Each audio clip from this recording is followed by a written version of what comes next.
Good morning, dear students. Welcome to this online lecture. I am Mr. Rahul Pawar. In today's lecture, we are going to study section 54 of Income Tax Act.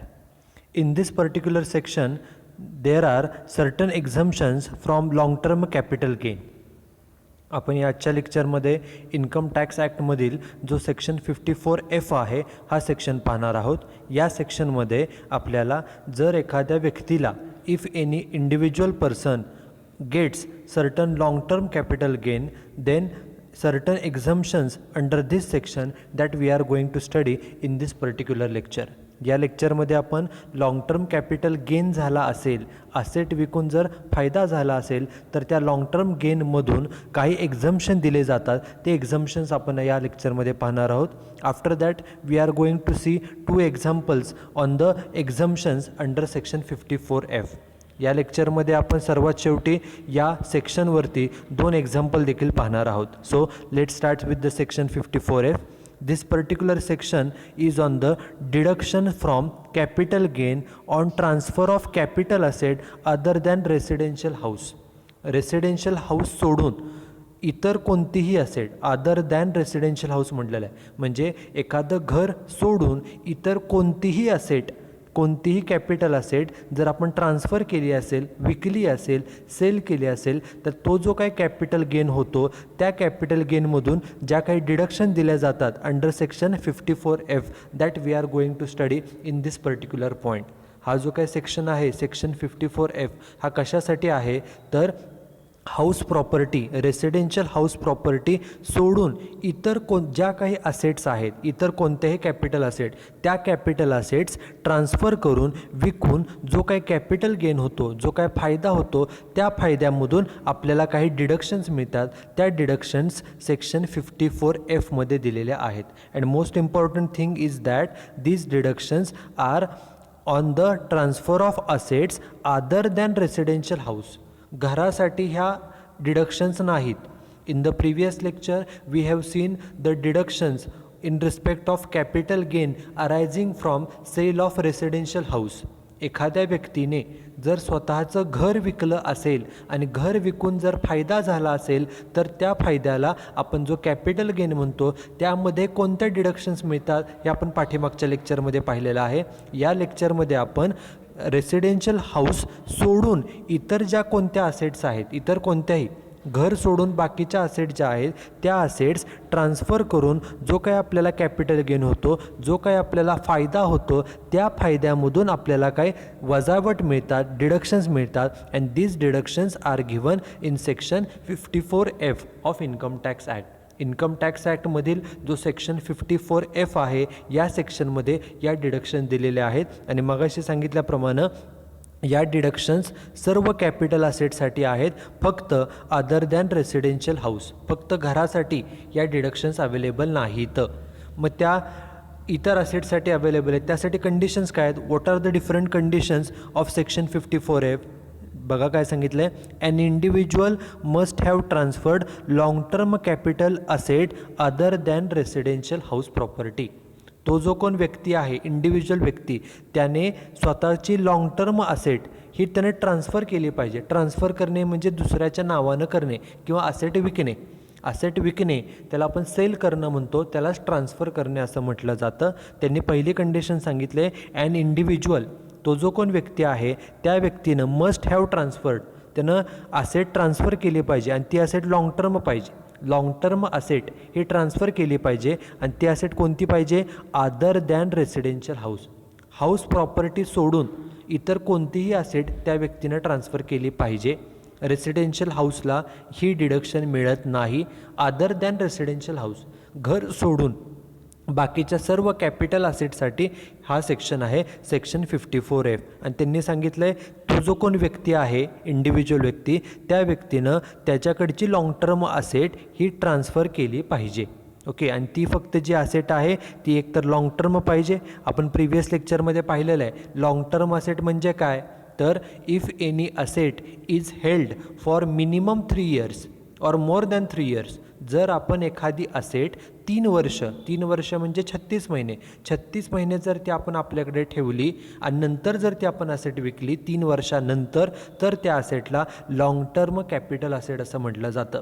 When any asset is transferred after 36 months, that is 3 years, then that particular asset is called as a long term asset. त्यांनी पहिली condition सांगितलेली आहे की त्या व्यक्तीनं long term asset ही transfer केली पाहिजे आणि ती असेट फक्त घराच्या व्यतिरिक्त असावी. ओके, घर नसावं, जी असेट आहे ते रेसिडेन्शियल हाऊस नसावं. This is first condition. Second condition is that an individual must acquire means purchase. त्या व्यक्तीने काय केलं पाहिजे, काय खरेदी केलं पाहिजे, must purchase 1 residential house within the prescribed time limit. Okay, दिलेल्या वेळेमध्ये, दिलेल्या मुदतीमध्ये ज्या व्यक्तीनं असेट ट्रान्सफर केलेली आहे, स्वतःकडची असेट विकलेली आहे, ती विकल्यानंतर, ओके, असेट विकल्यानंतर पुढील काही दिवसांमध्ये, काही ठराविक कालावधीमध्ये एक नवीन रेसिडेन्शियल घर खरेदी केलं पाहिजे. ओके, म्हणजे हे डिडक्शन कशासाठी मिळणार आहे, तर तुम्ही जर नवीन घर खरेदी केलं तरच तुम्हाला हे डिडक्शन मिळणार आहे. ओके, हा एक ऑप्शन आपल्याला सांगितलेला आहे. थर्ड कंडिशन काय आहे बघा, such new house should be situated in India. जे नवीन घर तुम्ही खरेदी करताय, that new house should be situated in India. ते भारतामध्ये घर असणं गरजेचं आहे. Okay, this is third condition. After that, fourth condition is assessee means individual does not own more than 1 residential house, okay, on the date of transfer. Okay, ज्या दिवशी तुम्ही asset transfer केली, असेट विकली, त्यावेळेला त्या इंडिव्हिज्युअल व्यक्तीकडे म्हणजेच असेसीकडे एकापेक्षा जास्त, मोर दॅन 1, एकापेक्षा जादा रेसिडेन्शियल हाऊस नसावं. डज नॉट ओन, स्वतःच्या मालकीचं घर नसावं. एकापेक्षा जास्त, मोर दॅन 1 म्हटलं, एक असेल तरी चालेल. ओके, पण एकापेक्षा जास्त घरं ही त्या व्यक्तीच्या नावावर नसावी. कधी, on the date of transfer. ज्या दिवशी, ज्या तारखेला तुम्ही असेट विकत आहात, त्या तारखेला त्या व्यक्तीच्या नावावरती एकापेक्षा जास्त रेसिडेन्शियल घरं नसावी. ही एक कंडिशन आहे. एकापेक्षा एक घर असेल तर चालेल, but the person should not own more than 1 residential house. एकापेक्षा जास्त घरं नसावी, ही एक कंडिशन आहे. आणि पुढं काय सांगितलं बघा, assessee means individual does not purchase within 2 years or construct within 3 years of transfer of original asset any other residential house. तो जो कोण व्यक्ती आहे त्या व्यक्तीनं पुढच्या काही दिवसांमध्ये नवीन रेसिडेन्शियल हाऊस जे आहे त्याचं कन्स्ट्रक्शन करता कामा नये. ओके, नवीन एकदा तुम्ही असेट खरेदी केली, ओके, नवीन घर खरेदी केलं, ते नवीन घर खरेदी केल्यानंतर पुढच्या 2 वर्षामध्ये तुम्ही दुसरं घर अजून खरेदी करू नये किंवा कन्स्ट्रक्शनसुद्धा करू नये. 3 वर्षामध्ये एकदा तुम्ही असेट स्वतःची विकलेली आहे, असेट विकून तुम्हाला फायदा झालेला आहे, त्या फायद्यामधून तुम्ही एक घर खरेदी करा, रेसिडेन्शियल घर खरेदी करा, पण त्याच्या व्यतिरिक्त ॲडिशनल तुम्ही कोणतीही हाऊस प्रॉपर्टी खरेदी करू नये. 2 वर्षामध्ये किंवा 3 वर्षामध्ये घराचं कन्स्ट्रक्शन करू नये. एवढ्या फक्त बेसिक कंडिशन दिलेल्या आहेत. रिपीट बघा पुन्हा एकदा, कंडिशन्स काय आहेत. कंडिशन त्यांनी एवढे सांगितलेलं आहेत की जी असेट तुम्ही ट्रान्सफर करताय ती असेट लॉंग टर्म असावी आणि ती फक्त हाऊस प्रॉपर्टी नसावी, other than house property. This is first condition.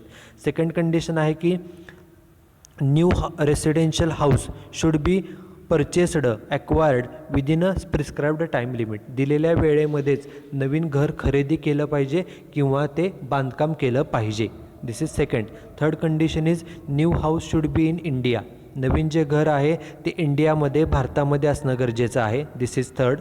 Fourth condition is that the person should not own more than 1 residential house on the date of transfer. ज्या दिवशी तुम्ही तुमची asset विकत आहात त्या दिवशी त्या व्यक्तीच्या नावावर एकापेक्षा जास्त हाऊस प्रॉपर्टी असता कामा नये. This is fourth. And last condition is that the individual that is assessee does not purchase within 2 years or construct within 3 years from the date of transfer of original asset. तुम्ही स्वतःची जी asset विकलेली आहे त्यानंतर तुम्ही एक residential house घेऊ शकता, परंतु 2 वर्षामध्ये किंवा पुढच्या 3 वर्षामध्ये तुम्ही अजून एक ॲडिशनल रेसिडेन्शियल हाऊस हे घेऊ शकत नाही. These are the 5 conditions, okay, under section 54A. Now the next point is what is the time limit for purchase of new asset. आपण नवीन असेट जी खरेदी करणार आहोत, आपण आपल्याकडील जी काही असेट आहे ती असेट सेल केलेली आहे, विकली आहे. मग त्या विकलेल्या पैशामधून जे काही सेल्स कन्सिडरेशन आपल्याला मिळेल, पैसे मिळतील, त्यातून आपण नवीन असेट जी खरेदी करणार आहे ती किती दिवसामध्ये खरेदी केली पाहिजे. What is the time limit.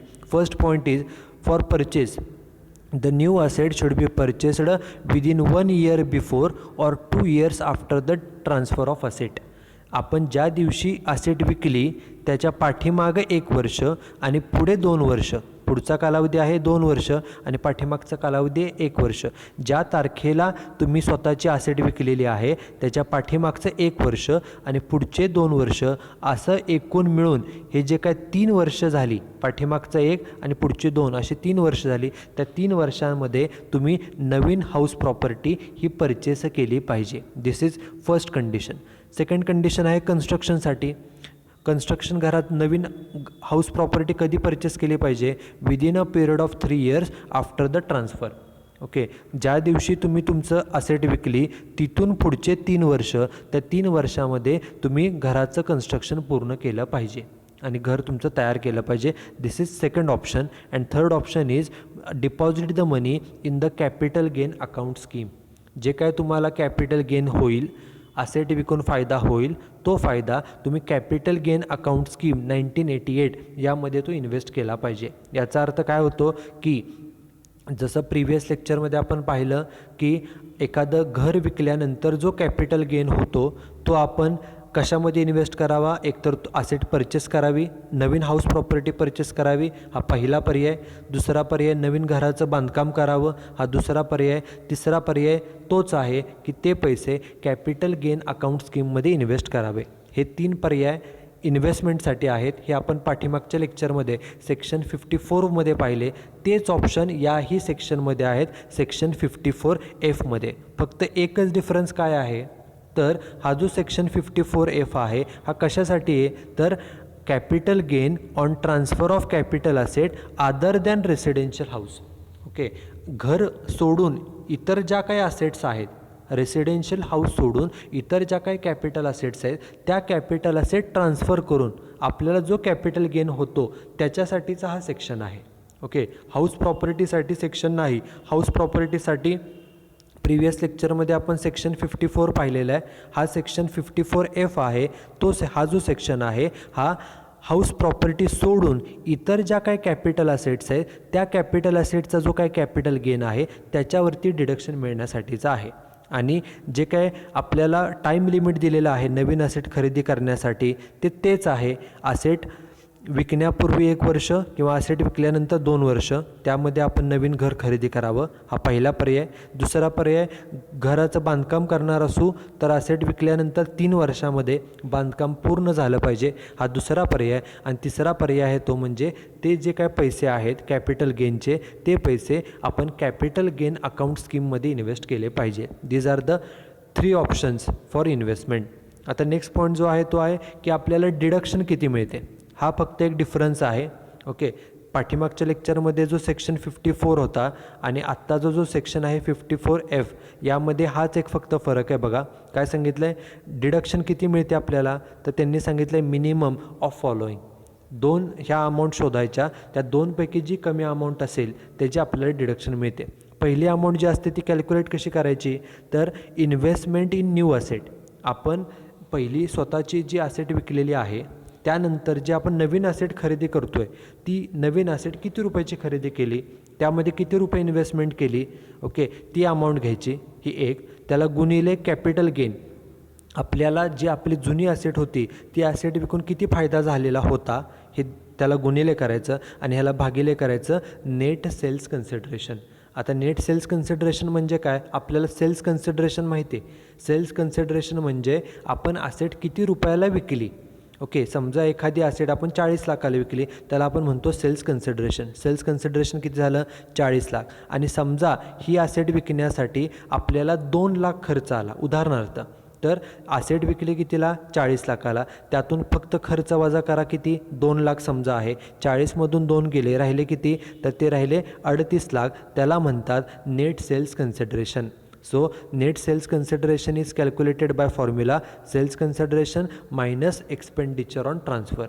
आपण ॲसेट विकली होती कितीला 40 लाखाला, त्यामधून ॲसेट विकण्याचा जो खर्च आहे 2 लाख तेवढा फक्त वजा केला की आपल्याला मिळतं ते असतं नेट सेल्स कन्सिडरेशन. आपल्याला जेव्हा डिडक्शन्स कॅल्क्युलेट करायचे असते त्यावेळेला फॉर्म्युला त्यांनी सांगितलं आहे बघा. एकतर आपण नवीन ॲसेटमध्ये किती रुपये इन्व्हेस्ट केले ती अमाऊंट घ्या, त्याला गुणिले कॅपिटल गेन, आपल्याला फायदा किती झालेला आहे कॅपिटल गेन, ओल्ड ॲसेट विकून किती फायदा झालेला आहे तो आपण कॅल्क्युलेट केलेला असतो, त्यानं गुणाकार करा आणि डिवाईड करा net sales consideration.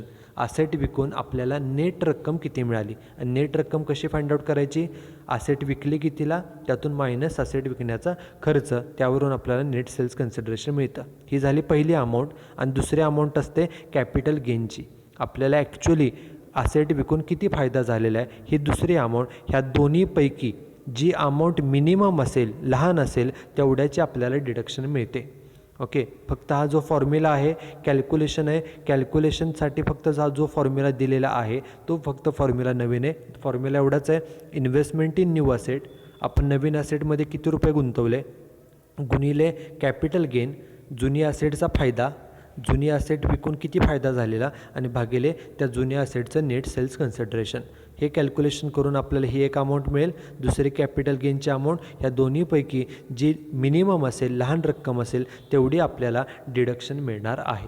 Okay, now we will see some examples on this particular section. Example clearly बघा काय सांगितलं आहे. This is example number 10 on this particular topic. Read the example carefully. काय सांगितले वाचा. Sanjay had purchased a jewellery in 2010-11. काय वाक्यात सांगितलं आहे की मिस्टर संजय नावाचा व्यक्ती आहे, त्या व्यक्तीनं काय परचेस केलं होतं ते ज्वेलरी. ओके, त्यानं ज्वेलरी खरेदी केली होती. कोणत्या वर्षी खरेदी केलेली, इन द इयर 2010-11, 2010-11 या साली ज्वेलरी दागिने त्यानं खरेदी केलेले होते. किती रुपयाला, फॉर ₹5 lakhs, 5 लाख रुपयाला त्यानं ज्वेलरी म्हणजेच दागिने खरेदी केले होते. म्हणजे खरेदीचं वर्ष कोणतं आहे, 10-11 हे वर्ष आहे. आपल्याला एक्झाम्पलमध्ये बघा सर्वात शेवटी त्या वर्षाचा इंडेक्स दिलेला आहे. 10-11चा इंडेक्स किती दिला आहे आपल्याला पहा, तर तो आहे 167. Okay, this is index for the year 2010-11. आणि ज्वेलरी किती रुपयाची खरेदी केली आपण, 5 लाखाची. आपण ॲसेट 5 लाखाला खरेदी केली म्हणजे ही झाली परचेस प्राईस. यालाच इन्कम टॅक्समध्ये कॉस्ट ऑफ ॲक्विजिशन, ॲक्विजिशन म्हणजे खरेदी म्हणजेच परचेसेस, त्याला कॉस्ट ऑफ ॲक्विजिशन असं म्हटलं जातं. आपण ही जी ॲसेट आहे ती 5 लाख रुपयाला, किती रुपयाला खरेदी केलेली आपण ॲसेट, तर 5 लाख रुपयाला खरेदी केलेली आहे. बघा पुढे काय सांगितलं आहे. On 18 August 2013, 18 August 2013. आता ऑगस्ट 13 म्हणजे हे वर्ष कोणतं आहे सांगा, ऑगस्ट 13 म्हणजे ते वर्ष असणार आहे 13-14, बरोबर. कारण आपल्या वर्षाची सुरुवात एप्रिल महिन्यामध्ये होते, हा ऑगस्ट महिना सांगितला आहे म्हणजे हे वर्ष 13-14 असणार आहे. ह्या तारखेला काय केलं आहे, he incurred improvement expenditure on such jewellery. ती जी काही ज्वेलरी खरेदी केली होती, ज्वेलरी खरेदी केली होती ॲक्च्युली 2010-11मध्ये, ही खरेदी केलेल्याची वर्ष आहे. त्यांनी सांगितलं आहे 2013 साली, ऑगस्ट 2013मध्ये he incurred improvement expenditure on such jewellery, ज्वेलरीवरती काय इम्प्रूव्हमेंट केली. कशा प्रकारे, by adding diamond to it worth ₹3 lakh. त्या ज्या ज्वेलरी होती त्या ज्वेलरीला डायमंड, ओके, डायमंड त्यावरती ॲड केला, डायमंड लावला, किती रुपयाचा, 3 लाखाचा डायमंड त्यावरती ज्वेलरीवरती ॲड केलेला आहे. आता हा जो खर्च आहे त्यांनी स्वतः सांगितलं आहे, हा खर्च कशाचा आहे, हा खर्च इम्प्रूव्हमेंटचा आहे. खर्चाची रक्कम किती आहे, 3 लाख आहे. खर्च कोणत्या तारखेला केला आहे, ऑगस्ट 2013. ऑगस्ट 2013 म्हणजे वर्ष कोणतं झालं, 13-14. बघा एक्झाम्पलमध्ये आपल्याला 13-14चा इंडेक्स दिलेला आहे. किती आहे 13-14चा इंडेक्स, तो आहे 220 रुपये. ओके, हा कशाचा खर्च झाला, तर ते जी काही ज्वेलरी खरेदी केली होती 2010-11मध्ये त्या ज्वेलरीवरती 13-14मध्ये इम्प्रूव्हमेंटसाठी खर्च केला. किती रुपये केला, 3 लाख रुपये खर्च केलेला आहे. आपण ॲसेट खरेदी करताना 5 लाखाला खरेदी केलेली आणि आत्ता खर्च 3 लाख केलेला आहे. ह्या दोन गोष्टी आपल्याला दिल्यात, 5 लाख खरेदी किंमत आणि 3 लाख रुपये हा इम्प्रूव्हमेंटचा खर्च. पुढे काय सांगितलं बघा, इन 2019-20, 2019-20मध्ये he transferred such jewellery to his friend Mahesh for ₹40 lakh. त्यांनी सांगितलं आहे 2019-20मध्ये. बघा एक्झाम्पलमध्ये आपल्याला 19-20 या सालचा इंडेक्स दिला आहे, तो किती आहे 289, 289 हा इंडेक्स आहे. 2019-20मध्ये त्या व्यक्तीनं transferred such jewellery to his friend Mahesh नावाच्या मित्राला ती ज्वेलरी ट्रान्सफर केली म्हणजे दिली असं होत नाही. ट्रान्सफर केली म्हणजे सेल केली. ती ज्वेलरी त्या मित्राला विकली, सेल केली. किती रुपयाला विकली 40 लाखाला. मग आसेट विकली, 40 लाख रुपये मिळाले. याला आसेट विकली म्हणजे सेल केली आणि किती रुपये मिळाले 40 लाख. त्यामुळे ह्या 40 लाखाला म्हटलं जातं सेल्स कन्सिडरेशन. एखादी आसेट विकून आपल्याला जे पैसे मिळतात त्याला सेल्स कन्सिडरेशन असं म्हटलं जातं. सेल्स कन्सिडरेशन किती आहे तर ते आहे 40 लाख रुपये. पुढे काय सांगितलं बघा, इन 2019-20 त्याच वर्षी Sanjay purchased another residential house property for ₹25 lakh. Okay, त्याच वर्षी त्या संजयनं काय केलं तर एक राहतं घर रेसिडेन्शियल हाऊस परचेस केलं. किती रुपयाचं 25 लाखाचं. म्हणजे अगोदर जी स्वतःकडे ज्वेलरी होती ती विकली आणि तो विकून जो काय फायदा झाला त्यातून त्यानं 25 लाखाचं घर खरेदी केलेलं आहे. ओके, त्याच वर्षी. पुढे आपल्याला तिन्ही वर्षाचे इंडेक्स दिलेत. जे काय आपल्याला वर्ष आहेत त्याचे हे सर्व इंडेक्स दिलेले आहेत. आणि सर्वात शेवटी सांगितलं आहे compute taxable capital gain for assessment year 2020-21. 2020-21 या वर्षासाठी आपल्याला कॅपिटल गेन हा कॅल्क्युलेट करायचा आहे. आता बघा केअरफुली, कॅपिटल गेन कॅल्क्युलेट करणं हे एकदम सिम्पल आहे.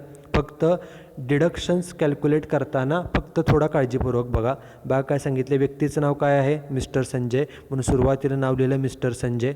सेकंड लाईनला आपण काय कॅल्क्युलेट करणार आहोत कॅपिटल गेन, म्हणून सेकंड लाईनला लिहिलं computation of long term capital gain.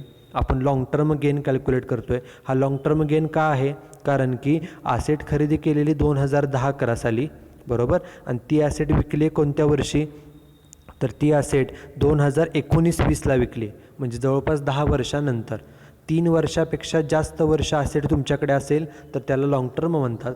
He asset 10 वर्ष आहे त्यामुळे ही झाली लाँग टर्म ॲसेट. म्हणून सेकंड लाईनला लिहिलं लाँग टर्म कॅपिटल गेन आणि थर्ड लाईनला for assessment year 2021.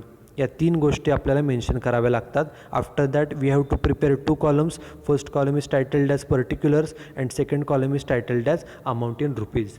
And we have to draw these 2 columns for full 1 page of the notebook.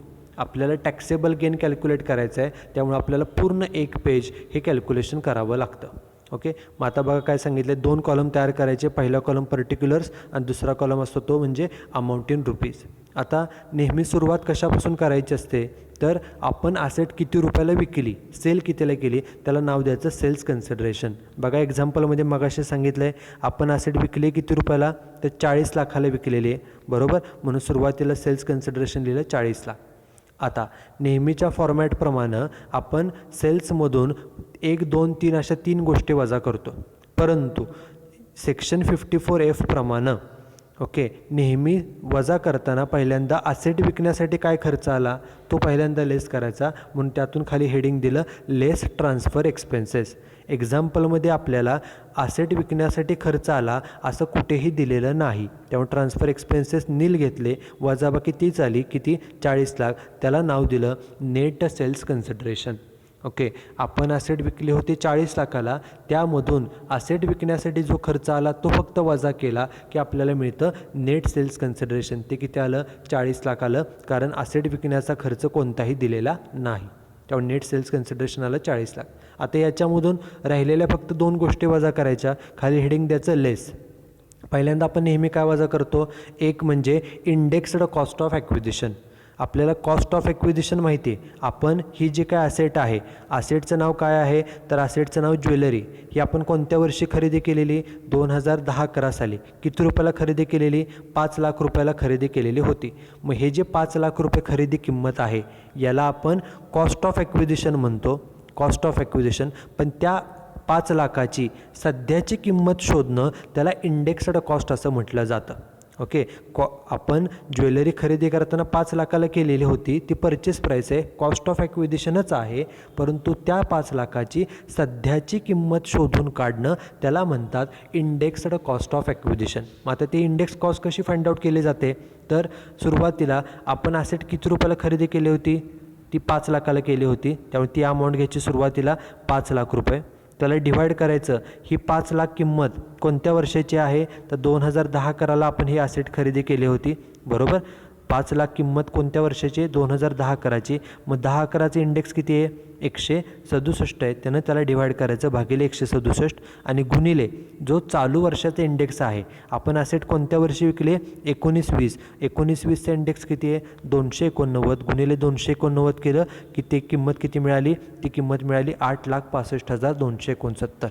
ह्याचा अर्थ काय, तर जी आपण ॲसेट 5 लाखाला खरेदी केली होती, त्या 5 लाखाची सध्याची किंमत 8,65,269 एवढी आहे.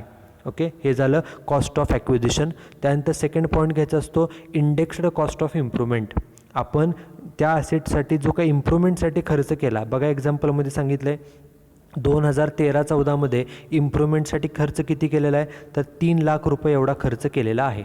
मग आता 3 लाखाचं इंडेक्स कॉस्ट शोधायची कशी, पहिल्यांदा खर्चाची रक्कम घ्या 3 लाख, त्याला डिवायडेड बाय आपण 3 लाख खर्च कोणत्या वर्षी केला, 13-14. मग 13-14चा इंडेक्स किती आहे, 220. त्यानं डिवाईड करा भागिले 220 आणि गुणिले चालू वर्षाचा इंडेक्स किती आहे त्यानं गुणाकार करायचा, 289. गुणाकार किती आला, 3,94,091.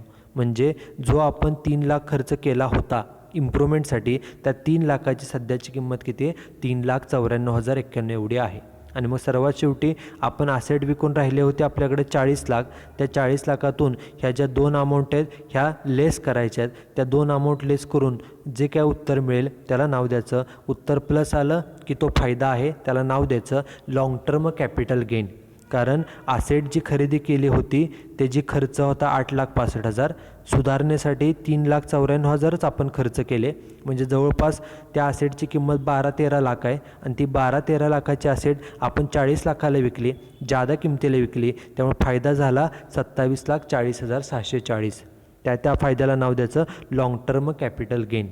हा जो काय फायदा झालेला आहे, किती फायदा झाला आहे, 27,40,000. एक्झाम्पलमध्ये काय सांगितलं बघा, तर या व्यक्तीनं एक घर खरेदी केलेलं आहे, किती रुपयाचं, 25 लाखाचं. मग हे जे काही त्यानं गुंतवणूक केलेली आहे त्याबद्दल त्याला डिडक्शन मिळते, म्हणून खाली हेडिंग द्यायचं लेस डिडक्शन किंवा एक्झम्पशन अंडर सेक्शन 54F. ओके, हा जो सेक्शन आहे सेक्शन 54F हा कशासाठी आहे, तर रेसिडेन्शियल हाऊस सोडून इतर कोणतीही ॲसेट विकली, ओके, तर त्यासाठीच्या एक्झम्पशन्स ह्या सेक्शनमध्ये दिलेले आहेत. आणि ते कशासाठी आहे, त्यातून तुम्ही काय खरेदी केलं पाहिजे, नवीन घर खरेदी केलं पाहिजे. ते घर खरेदी केले, किती रुपयाचं घर खरेदी केलं आहे, तर 25 लाखाचं. पण डिडक्शन मिळते किती, त्यासाठी फॉर्म्युला आहे, तुम्ही नवीन ॲसेटमध्ये किती रुपये गुंतवले, म्हणजे नवीन ॲसेट किती रुपयाची खरेदी केली, तर 25 लाखाची, बरोबर. त्यांनी एक्झाम्पलमध्ये सांगितलं बघा, 25 लाखाचं घर खरेदी केलं, म्हणजे ही इन्व्हेस्टमेंट आहे, ते घेतलं investment in new asset 25 lakh. त्याला गुणिले करायचं कॅपिटल गेन. कॅपिटल गेन किती आपला, 27,40,640. म्हणून बघा इथं गुणिले 27,40,640 आणि डिवाईड कशानं करायचं, भागिले नेट सेल्स कन्सिडरेशन. बघा आपलं नेट सेल्स कन्सिडरेशन किती आलं आहे, नेट सेल्स कन्सिडरेशन आहे आपलं 40 लाख रुपये, म्हणून भागिले 40 लाख रुपये केलं. जे काय गुणाकार भागाकार आहे तो किती आला, 17,12,900 एवढाचं एक्झम्पशन मिळेल. आपल्याला फायदा झाला होता 27,40,000. त्यातून हे जे काय एक्झम्पशन आहे ते वजा केलं आणि जे काय वजाबाकी राहील त्याला नाव द्यायचं taxable long term capital gain. जो आपल्याला फायदा झालेला होता ज्वेलरी विकून, त्यामधून फक्त जो काही एक्झम्पशन आहे, फक्त एक्झम्पशन कॅल्क्युलेट करण्यासाठीचा जो फॉर्म्युला आहे तो फक्त वेगळा आहे. फॉर्म्युला काय आहे, तर तुम्ही नवीन ॲसेटमध्ये किती रुपये गुंतवताय, म्हणजे नवीन घरामध्ये तुम्ही 25 लाखाचं घर खरेदी केलं असं सांगितलं आहे, त्याला गुणिले कॅपिटल गेन करा. कॅपिटल गेन आपला आला आहे 27,40,640. त्यानं गुणाकार केलं आणि भागिले घ्यायचं असतं नेट सेल्स कन्सिडरेशन. एक्झाम्पलमध्ये नेट सेल्स कन्सिडरेशनची अमाऊंट आपण सुरुवातीलाच इथं फाइंड आउट केलेली आहे, ती किती आहे, 40 लाख रुपये. भागिले 40 लाख केले की आपल्याला एक्झम्पशनची रक्कम मिळाली, एवढी रक्कम माफ होणार. एकूण फायदा झाला होता 27,40,000. त्यातून हे एक्झम्पशन लेस करायचे, माफ करायचे. जो काय राहिलेला फायदा आहे तो मात्र आता टॅक्सेबल आहे. एवढ्या फायद्यावरती त्या संजय नावाच्या व्यक्तीला टॅक्स हा पेड करावा लागेल. So this is example number 10. Now the last example on this particular section, it is more or less similar. See the example number 11 काय पहा, Mr. Sandeep has sold following asset during 1920. Sandeep नावाचा व्यक्ती आहे. या व्यक्तीनं स्वतःची एक असेट आहे ती असेट सेल केलेली आहे, विकलेली आहे. कोणत्या वर्षी असेट विकली? 1920मध्ये. काय बघा, असेटचं नाव काय आहे? असेट आहे लँड. ओके, ती लँड आपण किती रुपयाला परचेस केलेली? कॉस्ट ऑफ ॲक्विजिशन म्हणजे खरेदी किंमत. असेटची खरेदी किंमत किती आहे? 10 लाख आहे.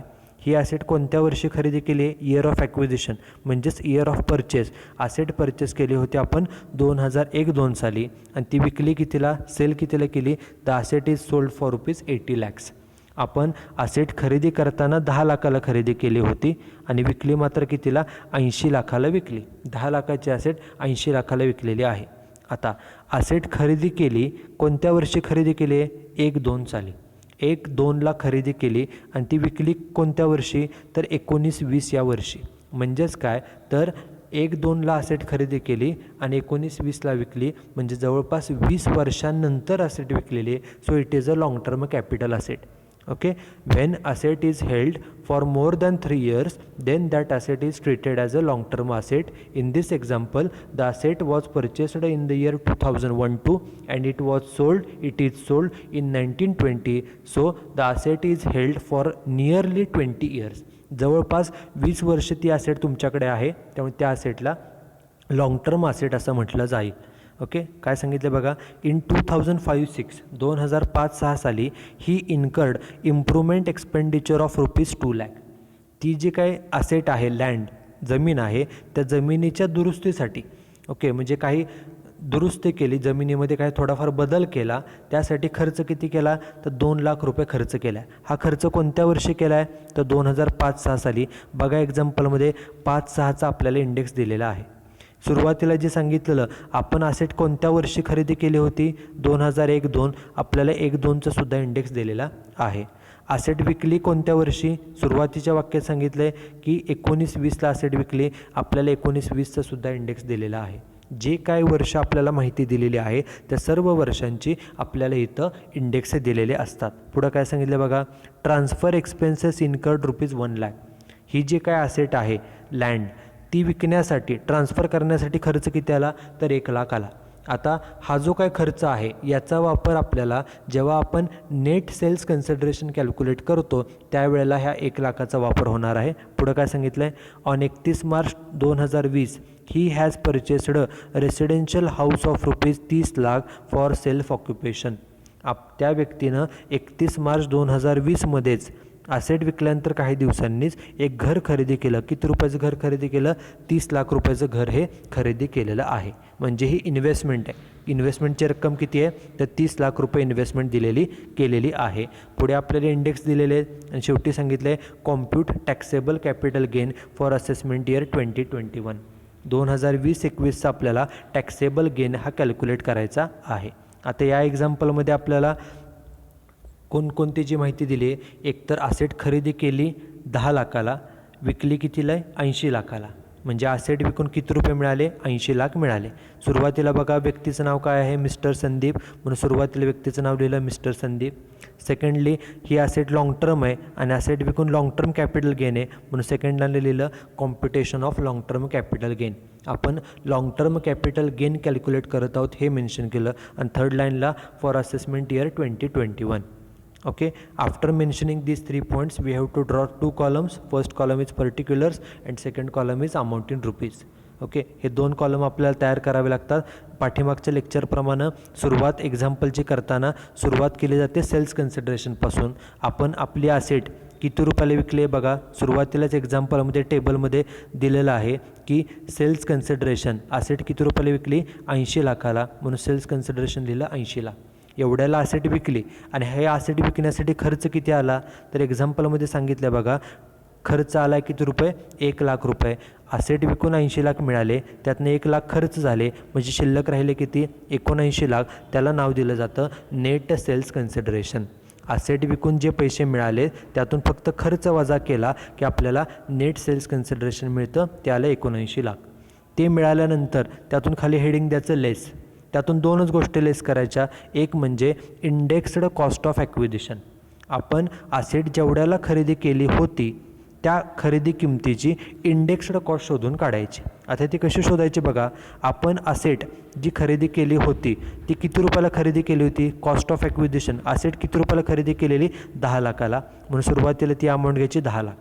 त्याला डिव्हायडेड बाय भागिले ही 10 लाख रुपयाला खरेदी केलेली कोणत्या वर्षी 1-2 साली. मग 1-2 साली ज्या वर्षी असेट खरेदी केलेली त्या वर्षाचं इंडेक्स किती आहे 100. म्हणून त्या 100नं त्याला भागिले करायचं आणि गुणिले असेट चालू वर्षी विकली 19-20मध्ये त्या वर्षीचा इंडेक्स किती आहे 289. म्हणून गुणिले 289 केलं किंमत किती आली 28,90,000. याचा अर्थ काय होतो तर जे आपण 10 लाख रुपयाला असेट खरेदी केली होती त्याच 10 लाखाची सध्याची किंमत आहे 28,90,000. 10 लाखाला खरेदी केली होती पण त्या 10 लाखाची सध्याची किंमत किती आहे 28,90,000. हा पहिला point index cost of acquisition. तसंच दुसरं घ्यायचं इंडेक्स्ड कॉस्ट ऑफ इम्प्रूव्हमेंट. आपण आपल्या असेटसाठी काय इम्प्रूव्हमेंटसाठी खर्च केला असेल तर त्या खर्चाचे सुद्धा इंडेक्स कॉस्ट म्हणजे सध्याची किंमत शोधून काढायची. बघा एक्झाम्पलमध्ये सांगितलं आहे की खर्च इम्प्रूव्हमेंटसाठी किती केला होता 2 लाख रुपये. कोणत्या वर्षी 5-6 साली. खर्चाची रक्कम 2 लाख आहे म्हणून अमाऊंट घेतली 2 लाख. त्याला डिव्हायडेड बाय हा खर्च कोणत्या वर्षी केला आहे 5-6 साली. मग 5-6चा इंडेक्स किती आहे 117. 117ने डिवाईड करा आणि गुणिले आपण असेट चालू वर्षी विकली आहे. चालू वर्षाचे इंडेक्स किती आहे 289. गुणिले 289 केलं त्याची किंमत किती आली 4,94,017. म्हणजेच काय जो आपण 2 लाख रुपये जो खर्च केला होता त्या 2 लाखाची सध्याची किंमत आहे 4,94,017. ओके. मग बघा आपल्या असेटचा खरेदीचा खर्च आहे 28,90,000 आणि दुरुस्तीचा खर्च जवळपास 5 लाख आहे. आपण ती असेट जवळपास 28 आणि 5 33 लाखाची किंमत आहे. 33 लाखाची असेट आपण 79 लाखाला विकली म्हणजे जादा किमतीला विकली. त्यामुळे तो जो काय फरक आहे त्याला नाव द्यायचं लाँग टर्म कॅपिटल गेन. मग लाँग टर्म कॅपिटल गेन कसं कॅल्क्युलेट करणार नेट सेल्स कन्सिडरेशनमधून या ज्या काय दोन्ही अमाऊंट्स आहेत त्या काय करायच्या आपल्याला लेस करायच्या आहेत. लेस करून वजाबाकी किती आली ती प्लस आली. प्लस म्हणजे फायदा त्याला फायद्याला नाव द्यायचं लाँग टर्म कॅपिटल गेन. ही जी काय असेट होती लँड ती असेट विकून एवढा फायदा झालेला आहे 45,15,000. आता या फायद्यामधून काही एक्झम्पशन्स मिळतात. जर तुम्ही नवीन हाऊस प्रॉपर्टी खरेदी केली असेल तर त्या व्यक्तीनं रेसिडेन्शियल हाऊस किती रुपयाचं खरेदी केलं आहे 30 लाखाचं. आणि त्या ज्या काही एक्झम्पशन्स आहेत त्या एक्झम्पशन्स आहेत सेक्शन 54F. मग बघा एक्झाम्पलमध्ये आता त्या एक्झम्पशन्स आपण बघूया काय काय आहेत. म्हणून खाली हेडिंग दिलं लेस एक्झम्पशन्स अंडर सेक्शन 54F. त्या कशासाठी आहेत for the new residential house purchased. नवीन घर खरेदी केलं तर तुम्हाला ते डिडक्शन एक्झम्पशन मिळतं. आता त्यासाठी फॉर्म्युला काय पाठीमागच्या एक्झाम्पलमध्ये पाहिल्याप्रमाणे फॉर्म्युला आहे इन्व्हेस्टमेंट इन न्यू असेट. तुम्ही नवीन असेट नवीन घरामध्ये किती रुपये गुंतवले किती रुपयाचं घर खरेदी केले तुम्ही 30 लाखाचं म्हणून ती घ्यायची अमाऊंट 30 लाख रुपये. त्याला गुणिले कॅपिटल गेन. कॅपिटल गेन किती झालं आपल्याला असेट विकून फायदा 45,15,983 म्हणून गुणिले 45,15,983 आणि divided by net sales consideration. बघा एक्झाम्पलमध्ये नेट सेल्स कन्सिडरेशन आपण किती शोधून काढलं आहे ते आहे 79 लाख म्हणून गुणिले केलं net sales consideration 79 lakh. Formula हा आहे एक्झम्पशन किती मिळतं तर तुम्ही नवीन असेटमध्ये किती रुपये गुंतवताय ती रक्कम घ्या गुणिले कॅपिटल गेन जो फायदा झालेला आहे तो गुणाकार करा आणि भागिले नेट सेल्स कन्सिडरेशन. त्याप्रमाणे एक्झम्पशन किती मिळेल माफ किती होईल रक्कम तर 17,14,930 एवढी रक्कम माफ होईल. तुम्ही जरी 30 लाखाची असेट खरेदी केली असली तरीसुद्धा या फॉर्म्युल्याप्रमाणे 17,14,930 रुपये माफ होतील. त्यामुळे जो फायदा झालेला आहे 45,15,000 त्यापैकी एवढी रक्कम माफ करा वजा करा लेस करा आणि लेस करून जी काही वजाबाकी येते ती प्लस आली म्हणजे तो कॅपिटल गेन आहे त्याला नाव द्यायचं taxable long term capital gain. तेव्हा फायदा राहिला आहे किती 28,01,053. हा जो काय फायदा आहे याला taxable long term capital gain असं म्हटलं जातं. ओके. हा जो काय सेक्शन आहे दिस सेक्शन 54F या सेक्शनचे आपण हे 2 एक्झाम्पल पाहिलेले आहेत. हा सेक्शन फक्त कशासाठी आहे तर आपण हाऊस प्रॉपर्टी सोडून इतर कोणतीही असेट विकली हाऊस प्रॉपर्टीला हा सेक्शन नाही. हाऊस प्रॉपर्टी सोडून इतर कोणतीही असेट आपण विकली ट्रान्सफर केली आणि आपल्याला फायदा झाला त्या फायद्यामधून आपल्याला काही डिडक्शन्स मिळतात वजावट मिळतात एक्झम्पशन्स मिळतात. ते एक्झम्पशन्स हे सेक्शन 54F आहेत. आणि त्यांनी एवढंच सांगितलं आहे की तो जो काय बेनिफिट आहे, फायदा आहे, त्यामधून तुम्ही रेसिडेन्शियल हाऊस हे खरेदी केलं पाहिजे आणि ते जर तुम्ही खरेदी केलं तर तुम्हाला डिडक्शन्स मिळतील, एक्झम्पशन मिळेल आणि एक्झम्पशन कॅल्क्युलेट करण्याचा हा फॉर्म्युला आहे. तुम्ही नवीन ॲसेटमध्ये किती रुपये गुंतवताय, नवीन हाऊस प्रॉपर्टीमध्ये, गुणिले कॅपिटल गेन आणि divided by net sales consideration. हा फॉर्म्युला वापरून ही एक्झम्पशनची जी अमाऊंट आहे, ही एक्झम्पशनची अमाऊंट ही कॅल्क्युलेट केली जाते. Okay, so this is Section 54F and these are the two examples on the computation of taxable capital gain. Okay, you should write down these two examples and solution in your notebook. So thank you very much.